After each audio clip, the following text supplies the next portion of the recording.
कसली भाई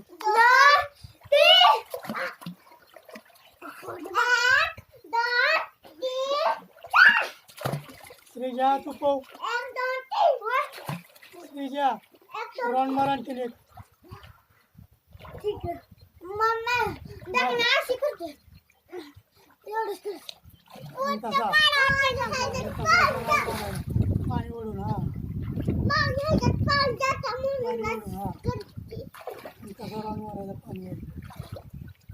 कडेने मार की कडेने तिच्या आगाव कशाला जातेस कसा कसा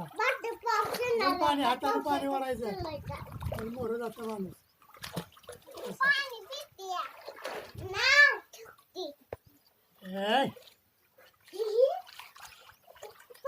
हाताने पाणी ओढ कसा मोरं येतं माणूस पाणी